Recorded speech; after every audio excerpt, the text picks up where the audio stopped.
नमस्कार मित्रों, Renaissance classes में आपका स्वागत है। मित्रों, पिछली क्लास में हम कॉलेज सहायक प्रोफेसर हिंदी आरपीएससी भर्ती परीक्षा की प्रथम प्रश्न पत्र का हल कर रहे थे और वहाँ हमने 75 सवालों का अध्ययन किया। आज उसके बाद के जो पहलू हैं उनको हम देखते हैं। क्वेश्चन नंबर 76 प्रथम प्रश्न पत्र का क्वेश्चन नंबर 76 आपकी टेस्ट सीरीज में हो सकता है कि भिन्न स्थान पर मिले तो आप सुमिलित कर लेंगे। राहुल सांकृत्यायन को तिब्बत यात्रा के दौरान तीर्थंकर महावीर की मूर्ति दिखाई दी। किस स्थान पर? चीद्रौंग प्रासाद में स्थित देवालय में। इसका सही उत्तर होगा 1। क्वेश्चन नंबर 77 नंगरचे गांव में भोटिया सरदार द्वारा घी मक्खन मिलाई चाय को उठाकर फेंकने का कारण था, और वो कारण था 3 लेखक के चोगे के नीचे के दामन का प्याले से छू जाना। ये भोटिया लोग, तिब्बत के लोग इस प्रकार से चीज़ों के छू जाने को उचित नहीं मानते थे और उसे त्याग देते थे। तो इसका सही उत्तर है लेखक के चोगे के नीचे के दामन का प्याले से छू जाना 3। क्वेश्चन नंबर 78 मेरी तिब्बत यात्रा में फुन 2 के ब्रह्मपुत्र की शाखा के तट के संबंध में वर्णित वृत्तांत में शामिल नहीं है। यहाँ आदमियों के लिए लोहे की सांकल पर चमड़े से बांधी लकड़ियों का झूला है, इसका उल्लेख तो मिलता है। यहाँ सामान के लिए लकड़ी की नाव का इंतजाम है, ये गलत है। और ये पूछ रहा है कि कौन सा शामिल नहीं है, तो दूसरा इसका उत्तर हो जाएगा दूसरा, क्योंकि सामान के लिए चमड़े की नाव का इंतजाम है। चमड़े की नाव या क्वा का उल्लेख मिला है। हालांकि राहुल सांकृत्यायन लिखते हैं कि यहाँ भी लकड़ी की नाव होनी चाहिए, लेकिन यहाँ चमड़े की नाव मिलती है, इसलिए यही गलत हो जाएगा। चमड़े की नाव या क्वा का उल्लेख मिलता है, तो इसका दूसरा उत्तर सही है। बाकी जो सही नहीं है वो दूसरा है, और तीसरा और चौथा है ये तो सही है कि जानवरों के लिए तैरकर पार करने की व्यवस्था थी, और यहाँ मंगोलिया और कंसू चीन की ओर का प्रधान रास्ता है।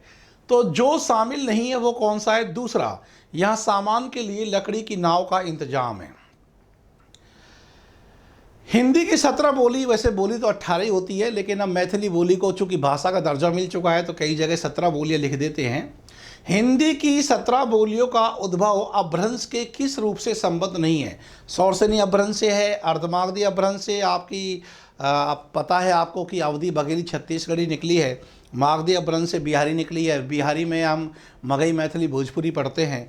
पैसाची अपभ्रंश 79 का सही उत्तर है 4 पैसाची अपभ्रंश।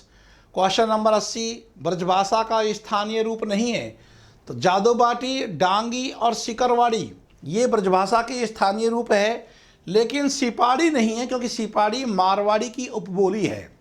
तो इसका सही उत्तर है 3 सिपाड़ी। अगला क्वेश्चन नंबर 81 भोजपुरी बोली के संबंध में असत्य कथन है।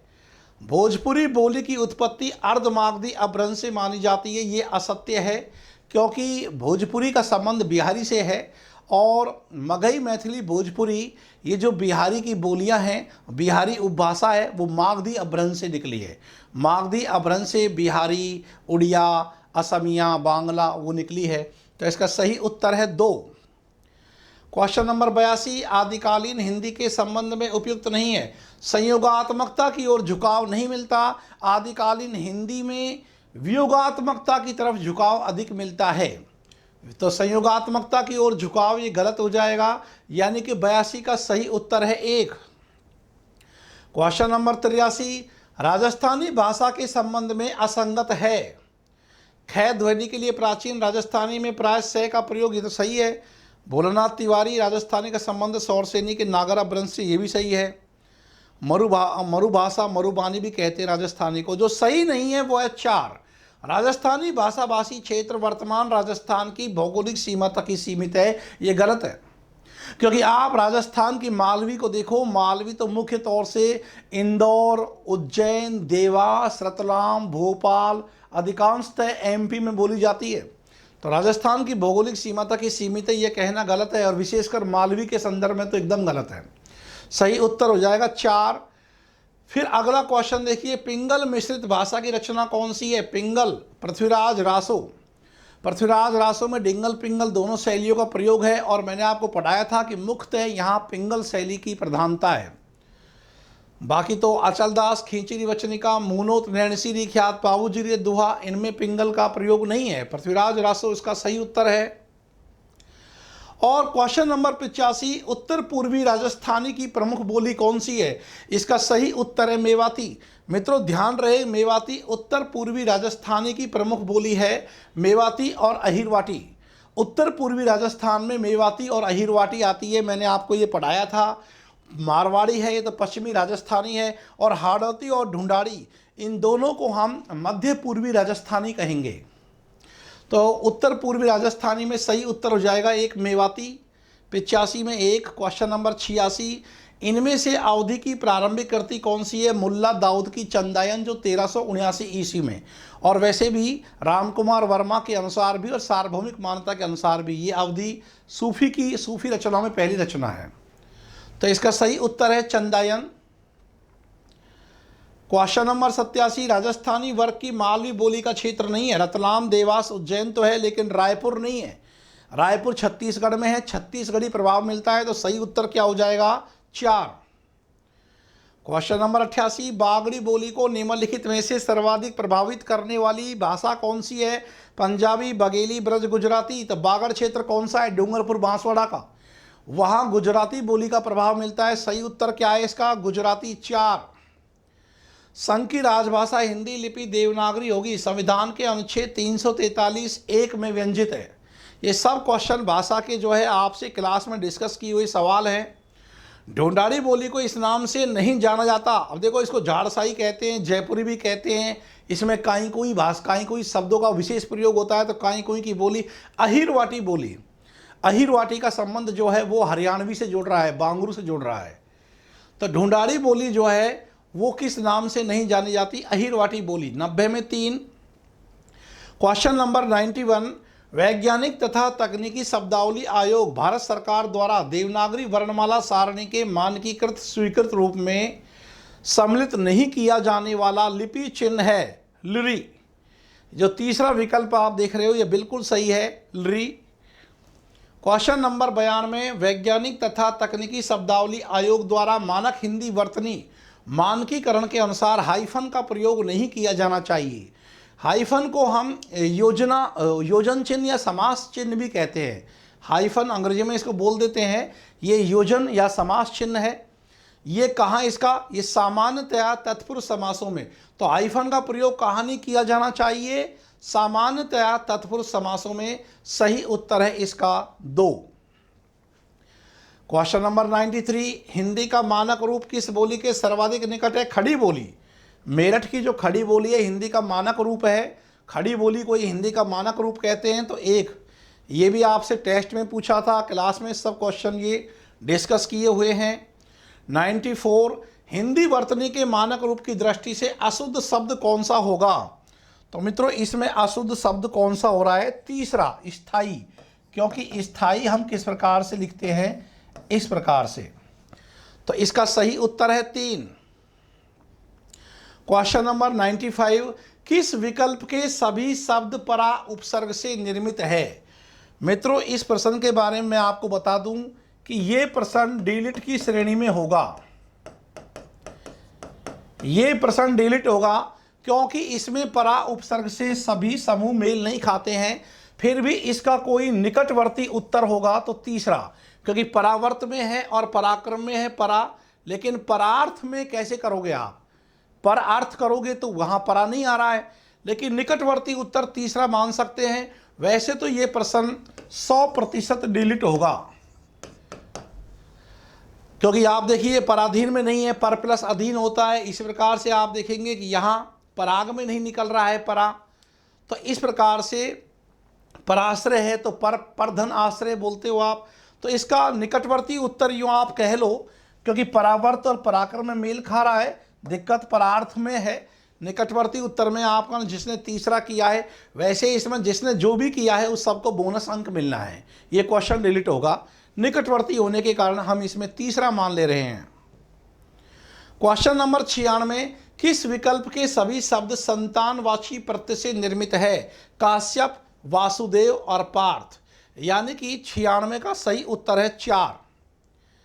वैज्ञानिक तथा तकनीकी शब्दावली आयोग द्वारा वर्तनी लेखन संबंधी नियमों के अनुसार अशुद्ध प्रयोग है, तो इनमें से अशुद्ध प्रयोग है तक। तक अव्यय शब्द पूर्ववर्ती शब्द के साथ लिखा जाए, चौथा ये अशुद्ध प्रयोग होगा। क्वेश्चन नंबर 98, किस विकल्प के सभी शब्द तत्पुरुष समास से निर्मित हैं? तत्पुरुष समास से निर्मित हैं गृहस्थ, हरफन मौला और कपड़छन। तो 98 का सही उत्तर है 2। क्वेश्चन नंबर 99, व्याकरण के सवाल बिल्कुल भी कठिन नहीं है। 12-14 सवाल जो आए हैं वो बहुत आसान सवाल हैं। ये देखिए आप, वाक्य के संबंध में अनुपयुक्त कथन है। वाक्य के मुख्य 2 अवयव होते हैं, उद्देश्य और विधेय। ये तो सही है। जिस वस्तु के विषय में कुछ कहा जाता है उसे सूचित करने वाले शब्दों को विधेय कहते हैं। यही गलत है, क्योंकि उसे क्या कहते हैं? उद्देश्य। तो 99 का जो सही उत्तर है वो है 2। बाकी तीसरा और चौथा पढ़ेंगे तो ये तो सही है कि जिस वाक्य में एक उद्देश्य व एक विधेय रहता है उसे साधारण वाक्य कहते हैं। ये तो सही है। रचना के अनुसार वाक्य 3 प्रकार के होते हैं, ये भी सही है। तो जो सही नहीं है वो कौन सा है? दूसरा। तो इस प्रकार 99 का सही उत्तर हो जाएगा 2। क्वेश्चन नंबर 100, अर्थ के अनुसार वाक्य के प्रकार में आज्ञार्थक, संकेतार्थक, संदेश सूचक तो होंगे, लेकिन संबंध बोधक नहीं है। तो आपका इसमें क्या उत्तर हो जाएगा? 100 में 1। किस विकल्प के सभी शब्द स्वर संधि से निर्मित है? इसमें आप देखेंगे वार्तालाप, चंद्रोदय और देवर्षि, इसमें सभी में आपको स्वर संधि मिलेगी। 101 का सही उत्तर है 3। 102, अशुद्ध शब्द नहीं है। देखिए, अशुद्ध शब्द नहीं है, इसका मतलब ये हुआ कि 3 अशुद्ध शब्द दे रखे हैं। मंत्री परिषद में द हलंत होना चाहिए, नहीं तो मंत्री परिषद में री बड़ा आएगा। याग वल के भी शुद्ध नहीं है। ज्योत्सना में भी आधा तय के साथ आधा से आता है। इसका सही उत्तर है पुनर्रपि। 102 का सही उत्तर है 3। क्वेश्चन नंबर 103, शुद्ध वाक्य नहीं है। इसी बहाने हमें दर्शन हो गए। वैसे तो इसको हम ऐसे भी कह सकते हैं कि हमें इसी बहाने दर्शन हो गए, लेकिन मित्रों इसमें जो शुद्ध वाक्य नहीं है, इसमें सबसे ज़्यादा जो शुद्ध वाक्य नहीं दिख रहा है वो ये, आपका यह मत ग्राह्य योग्य है, कि आपका यह मत ग्राह्य है, योग्य कहने की वहाँ आवश्यकता ही नहीं है। इसलिए 103 का जो सर्वाधिक सशक्त उत्तर है वो है 4। क्वेश्चन नंबर 104, अशुद्ध वाक्य नहीं है, वह अपराधी दंड देने योग्य है। तो इसको तो ऐसे कहना चाहिए कि वह अपराधी दंडनीय है। वह पुत्रवत अपनी प्रजा का पालन करता है, इसको ऐसे कहना था कि वह अपनी प्रजा का पुत्रवत पालन करता है। और विद्यार्थियों के मेले में अनेकों टोलियां थी, अनेकों शब्द ही जो है अशुद्ध है, क्योंकि बहुवचन में अनेक शब्द ही शुद्ध होता है बहुवचन में। जैन साहित्य प्राकृत में लिखा गया है, ये बिल्कुल सही है 4। तो अशुद्ध वाक्य नहीं है क्या? 4।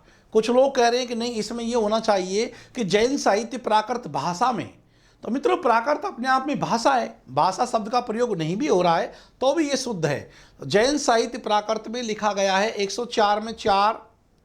क्वेश्चन नंबर 105, एक सार्वनामिक विशेषण युक्त वाक्य है, उसे दवा 2-2 घंटे के बाद दी जाए। सही उत्तर है इसका 4। 105 में 4। क्वेश्चन नंबर 106, किस विकल्प के सभी शब्द शुद्ध हैं? तो यहां देखिए आप, स्वादिष्ट नहीं होगा क्योंकि स्वादिष्ट है टमाटर का प्रयोग होता है वहाँ। छत्र छाया होता है इसलिए ये भी नहीं होगा। उच्छ्वास में 6 हलंत नहीं है, ये भी नहीं हो रहा। स्रोत घनिष्ठ इंद्रजालिक, सही उत्तर क्या हो जाएगा? 4। 106 का सही उत्तर है 4। इसके बाद अगला क्वेश्चन 107, समुच्च बोधक अव्यय का प्रयोग नहीं हुआ है। राजा ने समुद्र पर्यंत राज्य बढ़ाया, इसमें तो समुच्च बोधक अव्यय का प्रयोग कहाँ नहीं हो रहा है?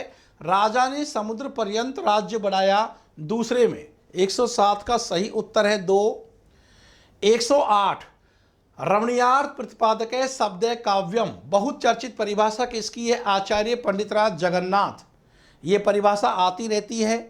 ये सभी सवाल आपने बहुत अच्छे से तैयार किए हुए हैं पहले से। 108 में 3। 109, अंत्यकरण की वृत्तियों के चित्र का नाम कविता है। परिभाषा देने वाले कौन है? महावीर प्रसाद द्विवेदी। इसलिए मित्रों, मेरे संपर्क में ऐसे विद्यार्थी बराबर आ रहे हैं जिनका बहुत बेहतर स्कोर बन रहा है।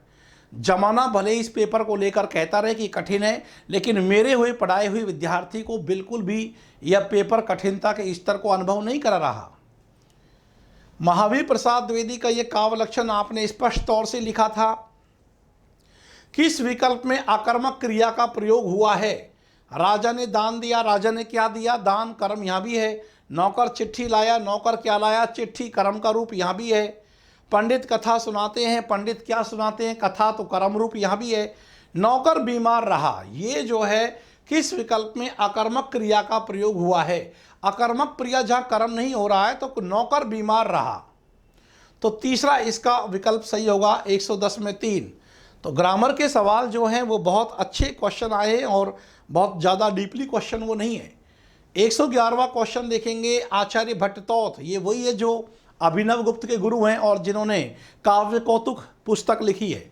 और मैं बार बार आपसे कहता रहता हूं कि आचार्य भट्टतोत का प्रतिभा नव नवोन्मेष शालिनी, तो देखिए प्रज्ञा नव नवोन्मेष शालिनी प्रतिभा मता, ये परिभाषा दी है प्रतिभा की व्याख्या। 111 का सही उत्तर है 1। काव्य शास्त्र चाहे भारतीय हो चाहे पाश्चात्य हो, कोई भी क्वेश्चन आपके कलम से निकलकर नहीं गया है। आचार्य और काव्य प्रयोजन का सुमिलन नहीं है। सहृदयों की प्रियता धनार्जन दंडी सही है। रस की निष्पत्ति और चतुर्वर्ग फल की प्राप्ति का संबंध आनंदवर्धन से कहाँ है? तो सही उत्तर हो जाएगा इसका दूसरा, जो सुमिलित नहीं है वो दूसरा। क्वेश्चन नंबर 113, निम्न में से कौन सा काव्य हेतु नहीं है? अब आप पढ़ते हो भाई प्रतिभा, व्युत्पत्ति और अभ्यास, तो वो तो ठीक है। अब प्रेरणा और समाधि में से एक को किसको निकाले? तो मित्रों इसमें हम समाधि उत्तर करेंगे। समाधि को हम काव्य हेतु में शामिल नहीं करेंगे। 113 का सही उत्तर है 4। आचार्य जयदेव ने अंगीकरोति यह काव्य शब्दार्थ वनलंकृति असो न मन्यते जे कस्मानुस्मलंकृति, यह कहकर जयदेव ने चंद्रालोक में जवाब दिया है आचार्य मम्मट का, जो कहते हैं कि बिना अलंकारों के भी एक अच्छी कविता की जा सकती है।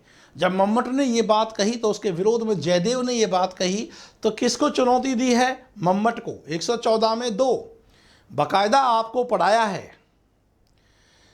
क्वेश्चन नंबर 115, जब मन में तमोगुण और रजोगुण दब जाते हैं और सत्व गुण का उद्रेक और प्राबल्य होता है, तब रस की अनुभूति होती है। रसास्वाद के संबंध में ये विचार किसका है? आचार्य विश्वनाथ का। सत्वाद्रेका खंडा सुप्रकाशानंद चिन्मया, याद कीजिए आप उस सूत्र को। और देखो ये भी मैंने आपको बताया था कि यूँ तो हम रामचंद्र शुक्ल का एक कथन याद रखते हैं कि साधारणीकरण आलम्बनत धर्म का होता है, पर उसके अलावा मैंने आपको 3 कथन और लिखाए थे कि ये कथन भी शुक्ल के परीक्षा में आते हैं। और ये कथन वही आपका लिखा हुआ कथन है कि व्यक्ति तो विशेष रहता ही है, पर उसमें प्रतिष्ठा ऐसे सामान्य धर्म की रहती है जिसके साक्षात्कार से सब श्रोताओं या पाठकों के मन में एक ही भाव का उदय थोड़ा या बहुत होता है। ये कथन किसका है? आचार्य रामचंद्र शुक्ल का। साहित्य मनुष्य के अंतर का उच्छलित आनंद है, जो उसके अंतर में अटाए न अट सका। ये भी हजारी प्रसाद द्विवेदी की चर्चित पंक्ति काव्यलक्षण के संदर्भ में आपको नोट कराई हुई है। एक एक पंक्ति आपके परीक्षा का हिस्सा बना है इस बार, इसलिए आपकी और रेनेसां संस्थान की ये ऐतिहासिक जीत होने वाली है। इसका सही उत्तर है आचार्य हजारी प्रसाद द्विवेदी। रस ध्वनि मैंने क्या बताया आपको कि संलक्ष्य क्रम और असंलक्ष्य क्रम में असंलक्ष्य क्रम जो सम्यक रूप से लक्षित नहीं होती, जिसमें इतना प्रवाह होता है भावावेग का, उसी को रस ध्वनि कहते हैं। तो असंलक्ष्य क्रम ध्वनि में ही रस ध्वनि विराजमान है। 118 का सही उत्तर है 4। आप अपनी डायरी और नोट्स खोल करके देखिए, आपको एक एक प्रश्न वहां बैठा हुआ दिखाई देगा। वाच्यार्थ की वांछनीयता एवं उसका व्यंगनिष्ठ होना ध्वनि के किस वेद की विशेषता है? विवक्षित अन्य पर वाच्य ध्वनि। याद कीजिए आप, इनके भेदों को लिखाते समय मैंने आपको क्या कहा था, मेरा वीडियो पे बैक में जाके सुनना, कि इन भेदों की परिभाषा परीक्षा में आती है और ये वही परिभाषा है। विवक्षित तान्य पर वाच्य ध्वनि की विशेषता है। 119 का सही उत्तर है 1। 120, कुंतक ने अलंकारों का विधान वक्रोक्ति के किस भेद में किया है? सही उत्तर है वाक्य वक्रता। इसके बाद अगला क्वेश्चन नंबर 121, अभिनव गुप्त के अनुसार रसास्वाद प्रक्रिया के संबंध में अनुपयुक्त कथन है साधारणीकरण व्यंजना के विभावन व्यापार का परिणाम है, जबकि इसमें लिख रखा है नहीं है, तो यही अनुपयुक्त हो गया। तो क्या उत्तर हो गया इसका? एक। बाकी तो ये आपने लिख ही रखा है कि स्थायी भाव अनादि वासना के रूप में सैर दे, तो ये तो कहा है। विवादी व्यंजक होते हैं रस व्यंग, ये भी आपने नोट कर रखा है। रसानंद अखंड होता है, ये सब। तो सही उत्तर हो गया एक। 122, अलंकार के संबंध में असंगत कथन कौन सा है? वर्णीय रस की अनुकूलता के अनुसार वर्णों का बार बार पास पास प्रयोग होने पर अनुप्रास अलंकार होता है, ये तो सही है। सार्थक अथवा निरर्थक भिन्न अर्थ वाले वर्ण समुदाय की क्रम से आवर्ती को यमक कहते हैं, ये भी सही है। उपमेय व उपमान में भिन्नता होने के बाद साम्य स्थापन को उपमा कहते हैं, ये भी सही है। वक्ता द्वारा अन्य अभिप्राय से कथित वाक्य को काकू से जब श्रोता अन्य अर्थ कल्पित करता है तो वहां काकू वक्रोक्ति होती है। श्लेष वक्रोक्ति और काकू वक्रोक्तियों के बारे में बताया, यह संदेह अलंकार बता रखा है, तो गलत हो गया। इसका सही उत्तर है 4। सुब्रन को ढूंढत फिरत कवि कामी और चोर, ये तो घिस गया, इतनी बार आया हुआ है सवाल। इसका सही उत्तर है श्लेष। ये भी सब उदाहरण आपने लिख रखे हैं और ये तो बहुत सामान्य से सवाल हैं। 123 का 2, कौन से आचार्य वक्रोक्ति को अलंकार का मूल मानकर उसके अभाव में अलंकार की परिकल्पना की बात भी नहीं करते हैं? याद करो, आचार्य भामा। तो जो कुंतक ने वक्रोक्ति सिद्धांत दिया है उसका आधार कहाँ से लिया? उन्होंने भामे से। ये मैंने आपको बताया था, भामे ने सभी अलंकारों के मूल में वक्रोक्ति को माना है। याद कीजिए, सही उत्तर क्या हो गया? भामे। और ये उदाहरण भी आपको लिखाया है, समझाया था। टेस्ट सीरीज में भी आपसे ये क्वेश्चन मैंने पूछा है। पाई महावर देन को नाहिन बैठी आए, फिर जानी महावरी, एड़ी मिनटती जाई भ्रांति मान अलंकार। नायिका के जो चरण इतने लाल हैं कि उसको भ्रांति हो रही है महावरी को, तो इसका सही नाइन को सही उत्तर क्या हो गया? भ्रांतिमान। 125 में 3। और शून्य भीति पर चित्र रंग नहीं तनु बिनो लिखा चितेरे, ये टेस्ट सीरीज में आपसे मैंने क्वेश्चन पूछा है। इसका सही उत्तर है विभावना, क्योंकि बिना ही सब कुछ है, बिना कारण के कार्य हो रहा है, इसलिए यहाँ विभावना अलंकार है। वयन सगाई के संबंध में असत्य कथन है, यह डिंगल का विशिष्ट अलंकार है, ये तो सही है। तय वर्ग और टय वर्ग की वयन सगाई उत्तम कोटि की होती है। चरण का प्रथम अक्षर व चरणांत के अंतिम शब्द का प्रथम अक्षर समान होता है। वैसे तो मित्रों अक्षर की जगह वर्ण शब्द का प्रयोग ज़्यादा सटीक है, इसलिए इस अक्षर के आधार पर इसे गलत मान सकते हैं, लेकिन इसमें संभावना पूरी की पूरी इस बात को लेकर बनती है कि इसका उत्तर माना जाएगा दूसरा, क्योंकि ये कहीं भी वर्ण सगाई के संदर्भ में पढ़ने को नहीं मिलता है कि भाई तय वर्ग और टय वर्ग की वर्ण सगाई ही उत्तम कोटि की होती है, ऐसा उल्लेख पढ़ने को नहीं मिलता है। बाकी सब मेल खा रहे हैं, तो 127 का प्रबल उत्तर होने की संभावना है, वो है 2। जहां प्रस्तुत में अप्रस्तुत की संभावना होती है वहां अलंकार कौन सा होता है? उत्प्रेक्षा। उत्प्रेक्षा होता ही संभावना परक श्रेणी का अलंकार है। क्वेश्चन नंबर 129 देखिए, नेत्र निमीलन करती मानो प्रकृति प्रबुद्ध लगी होने और जल्दी लहरियों की अंगड़ाई बार बार जाती सोने। तो वैसे तो मानो आने से उत्प्रेक्षा अलंकार है, लेकिन जल्दी लहरियां अंगड़ाई ले रही है तो मानवीकरण। उत्प्रेक्षा इसमें है भी नहीं, क्या उत्तर हो जाएगा? मानवीकरण। और दोहा छंद का उदाहरण नहीं है, तो सीधे सीधे निकल रहा है तीसरा, क्योंकि यहाँ जो तुकबंदी आप देखेंगे जो विषम चरणों में हो रही है, हिम्मत किम्मत होए और करें आदर कोए, जबकि दोहे में तुकबंदी जो है उसके सम चरणों के अंत में मिलती है। और वैसे भी ये राजियारा सोरठा है, राजियारा सोरठा तो सोरठा प्रसिद्ध है, तो कौन सा उदाहरण हो जाएगा दोहे का जो नहीं है? तीसरा, क्योंकि ये सोरठे का उदाहरण है। उपमेय का निषेध करके उपमान की स्थापना करने वाला अलंकार कौन सा होता है? अपनोति, जहां सत्य का निषेध करके असत्य की स्थापना की जाए। तो उत्तर हो गया इसका अपनोति। ये सब आपने लक्षण लिखे हैं अलंकारों के। छंदों से संबंधित क्वेश्चन बहुत अच्छे आए हैं। डिगती उर्वी अति गुर्वी सर्व पव्य समुद्र सर। अब देखिए इसमें कौन सा छंद है? छप्पे। छप्पे छंद की क्या विशेषता है कि इसमें पहले दो छंद आप देखेंगे कि छप्पे की परिभाषा मिलती है काव्यशास्त्र में, रौला और उल्लाला मिला छप्पे रच लीजिए। तो इसके पहले 4 चरण रौला के हैं, अंतिम 2 चरण वो उल्लाला के हैं। रौला के चरणों में आप देखेंगे तो 24 मात्राएं हैं, उल्लाला वाले में 28, 15, 13 पर है। सही उत्तर हो जाएगा छप्पे। कुंडलियां छंद का लक्षण नहीं है, पहला ही नहीं होगा, क्योंकि प्रथम 4 पंक्तियां रौला व अंतिम 2 पंक्तियां दोहा छंद की होती है, गलत है। कुंडलियां छंद की विशेषता मैंने आपको क्या पढ़ाया था कि पहले 2 चरण तो दोहे के होते हैं, अंतिम 4 चरण रौला के होते हैं। और मैंने ये भी कहा था कि छप्पे और रौला ये किन छंदों से बनेंगे, ये क्वेश्चन जरूर आएगा, और वो दोनों ही क्वेश्चन इस प्रकार से पूछे हुए हैं। 133 का सही उत्तर है 1। मात्रिक समछंद नहीं है। कहता था मैं आपको कि इस प्रकार से सवाल छटवाएंगे, कौन से मात्रिक अर्थसम है, कौन से वार्णिक सम, कौन से मात्रिक अर्थसम। तो ये सवाल भी बिल्कुल वही है। मात्रिक समछंद में चौपाई भी है, गीतिका हरिगीतिका भी है, उल्लाला नहीं है। उल्लाला जो है ये मात्रिक अर्थसम छंद है। इसका सही उत्तर हो गया 4 उल्लाला। क्वेश्चन नंबर 135, संसार की समरस्थली में धीरता धारण करो। ये तो सीधे सीधे आपने लक्षण नोट किया था, उदाहरण नोट किया था। ये किसका उदाहरण है? हरिगीतिका का। 16-12 पर यति विराम के प्रावधान से 28 मात्राएं प्रत्येक चरण में होती है, अंत में लघु गुरु आता है, तो ये हरिगीतिका का। और मंदाक्रांता छंद का गण क्रम क्या होगा? मगन भगन नगन तगन तगन माभना तैता, और अंत में 2 गुरु। तो क्या उत्तर सही है? 4। और विशेषकर द्रुत विलंबित का, मंदाक्रांता का, मैंने कहा कि गणों का क्रम याद रखना, गणों को क्रम से पूछेंगे, और वही की वही क्वेश्चन आपसे यहाँ पूछा गया है।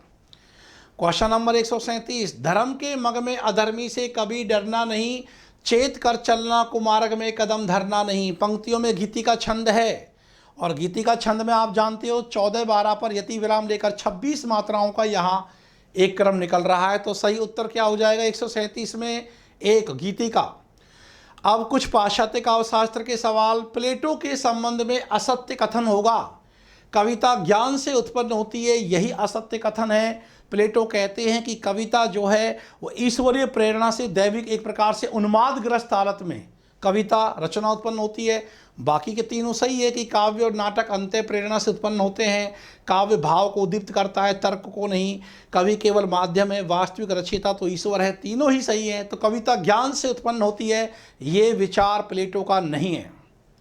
तो 138 में 1, क्योंकि यदि कविता ज्ञान से उत्पन्न होती, भावोन्माद से उत्पन्न नहीं होती, तो वो हमारे हृदय की भावनाओं से खिलवाड़ क्यों करती, हमारे मस्तिष्क और तर्क को भी प्रभावित करती। जबकि प्लेटो कहते हैं कि मस्तिष्क और तर्क को प्रभावित नहीं करती है कविता। तो कविता ज्ञान से उत्पन्न होती है, ये असत्य हो जाएगा 138 में 1। 139, प्लेटो ने नहीं माना है। क्या नहीं माना है?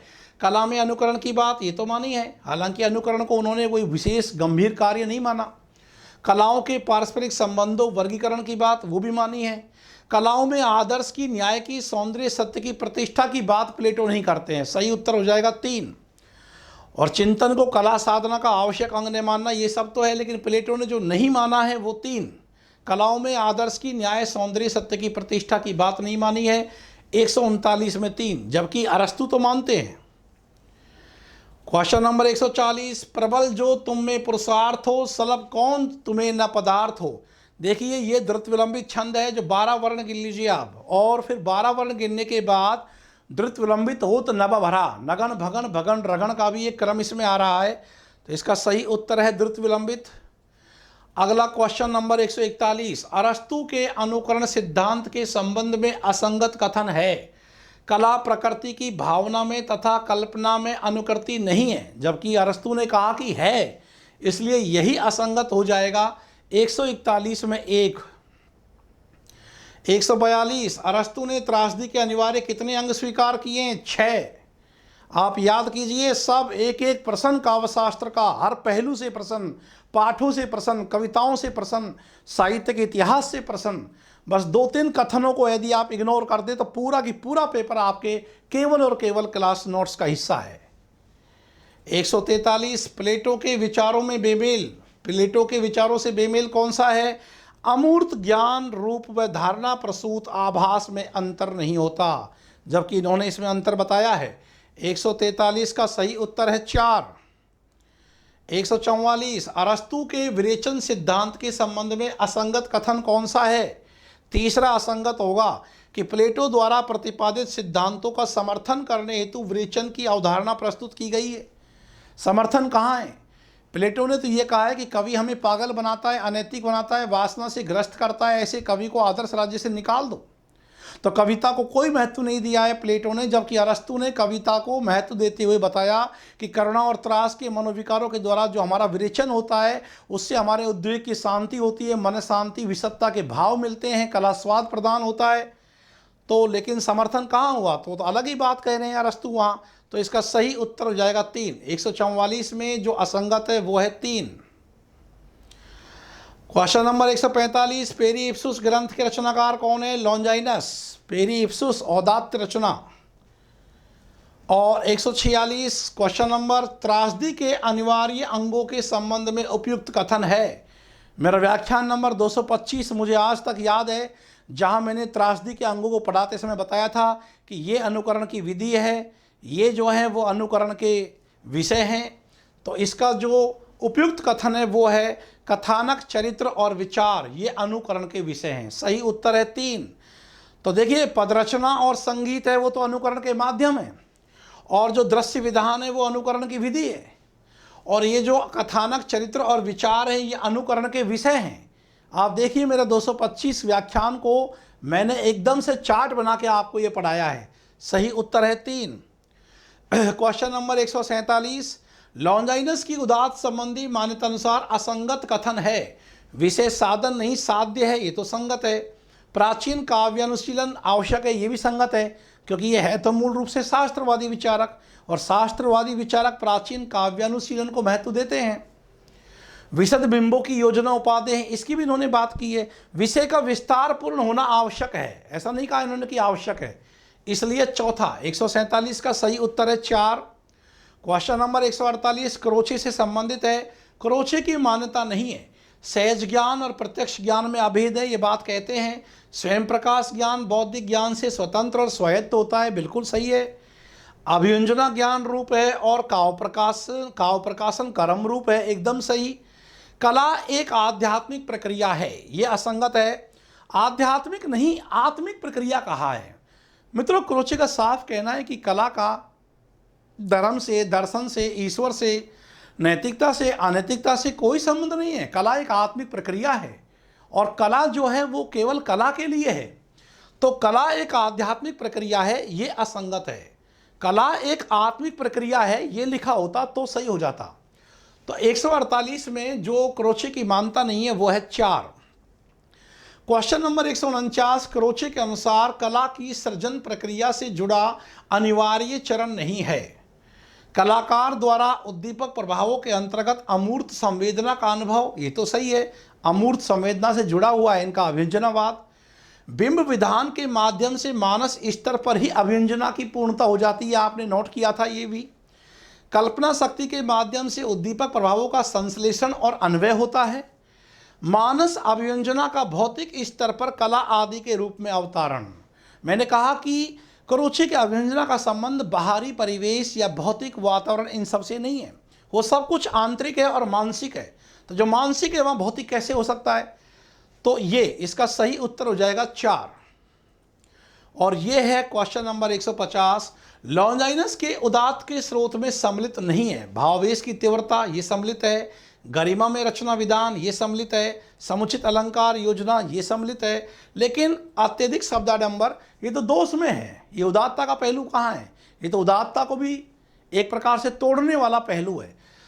तो इस प्रकार 150 का सही उत्तर है 3। तो मित्रों ये है आपका हल प्रश्न पत्र, कॉलेज सहायक प्रोफेसर का प्रथम प्रश्न पत्र।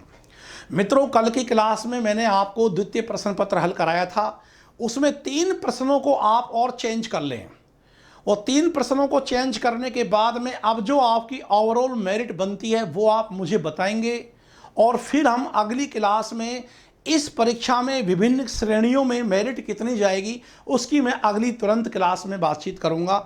अच्छा वो 3 प्रश्न ये हैं जो कल मैंने पढ़ाए थे आपको, द्वितीय प्रश्न पत्र हिंदी साहित्य का इतिहास। उसमें एक क्वेश्चन है श्याम नारायण पांडे के व्यक्तित्व और कृतित्व से संबंधित कौन सा कथन असंगत है। इसमें आपको कौन सा उत्तर मान लेना है? इसमें आपको सही उत्तर मानना है, वो मानना है 1, क्योंकि महाराणा प्रताप और अकबर के मध्य जो ऐतिहासिक युद्ध हुआ उस पर हल्दी घाटी केंद्रित है, लेकिन ये खंड काव्य नहीं है, क्योंकि हल्दी घाटी ये 17 सर्ग में लिखा गया कि महाकाव्य है। इनके जौहर और हल्दी घाटी ये महाकाव्य श्रेणी की रचना है। इसलिए चूंकि ये बड़ा गलत हो गया, इसलिए चौथा भी अब सही हो जाएगा। तो ध्यान रहे, जो हमने कल इस चौथे की बात की थी, अब ये चौथा मेल खा जाएगा, क्योंकि वो खंड काव्य और महाकाव्य वाला जो पहलू है वो बड़ा हो गया है। तो अब इसमें तो आप उत्तर करेक्शन कर लेंगे, बिल्कुल इसमें सही उत्तर कर लेंगे आप 1। उसके बाद आप अपनी नंबरिंग को मैच करेंगे और एक प्रश्न आप इसमें ध्यान देंगे कि हम अपने को ऐसे धार्मिक आंदोलन के सामने पाते हैं जो उन सब आंदोलनों से कहीं अधिक विशाल हैं जिन्हें भारतवर्ष ने कभी देखा है। भक्ति आंदोलन के विषय में ये कथन किसका है? तो इस कथन को भी आप करेक्शन कर लेंगे। ये है ग्रियर्सन का, और ये घटना उस समय इन्होंने ऐसा कहा जब आपने भी वो सेंटेंस सुना, कहा था, बातचीत हुई थी कि भक्ति आंदोलन को बिजली की चमक की भांति त्वरित जो इन्होंने माना है, वहीं पर ग्रियर्सन ने कहा है कि ऐसा विशाल आंदोलन भारतवर्ष में पहले कभी नहीं हुआ। यहाँ तक कि जो बौद्ध आंदोलन हुआ था ये उससे भी अधिक प्रभावी आंदोलन था। तो ये कथन कर लेंगे आप, बिल्कुल सही है ग्रियर्सन का, इसमें करेक्शन कर लेंगे आप। और एक प्रश्न में करेक्शन कर लेंगे आप इसमें, क्वेश्चन नंबर 143 जो मैंने कल आपको सॉल्व करवाया था द्वितीय प्रश्न पत्र में, कि आज्ञे की काव्य रचना के संबंध में कौन सा कथन सही नहीं है। बेसिकली ये प्रश्न नगेंद्र के इतिहास से बनाया गया है। तो वैसे तो आज्ञे ने कोई छायावादी कविता नहीं लिखी, लेकिन आज्ञे ने छायावादी कविताओं से अपनी काव्य यात्रा प्रारंभ की। इसका मतलब आज्ञे ये कह रहे हैं कि उस दौर में लिखना प्रारंभ कर रहे थे और प्रभाव भी इनके यहाँ दिखता है। ऐसा नहीं है कि छायावादी भावबोध के कवि हैं, ऐसा बिल्कुल नहीं है। लेकिन ये चूंकि नगेंद्र के इतिहास में इस चीज़ को स्थापित किया है, क्वेश्चन वहीं से बनाया गया है, तो ये फिर सही माना जाएगा। और दूसरा भी सही है, तीसरा भी सही है। तो जो सही नहीं है वो इसका उत्तर हो जाएगा 4। संवेदनाएं सर्वत्र उनकी बौद्धिकता को नियंत्रित रखती है, क्योंकि होगा ये कि बौद्धिकता संवेदना को नियंत्रित करती है। बौद्धिकता संवेदनाओं को नियंत्रित करती है, तो इसको एकदम से उल्टा कर दिया है। प्रथम दृष्टा में इसको पहचानने में दिक्कत आती है, तो इसका सही उत्तर हो जाएगा, वो होगा 4। इस प्रकार से इन 3 प्रश्नों का करेक्शन आप कर लेंगे फर्स्ट पेपर में, और ये मैंने आपको सॉल्व करा दिया आज द्वितीय प्रश्न पत्र। ऐसे करके नहीं, 300 प्रश्न में से मैं मान के चल रहा हूँ कि 300 प्रश्न में से 290 के लगभग प्रश्न हमारी कक्षा, व्याख्यान, टेस्ट सीरीज, इन सब पहलुओं से जुड़े हुए हैं। और इनमें से जिस भी विद्यार्थी का स्कोर 250 बन रहा है, 300 में से जिस भी विद्यार्थी का स्कोर 250 बन रहा है, वह एक बेहतर श्रेणी में माना जाएगा। बाकी इसकी मेरिट कितनी जाएगी, क्या इसमें स्कोर होना चाहिए, इसकी बात मैं अगली क्लास में करूँगा। आज के लिए इतना ही, नमस्कार।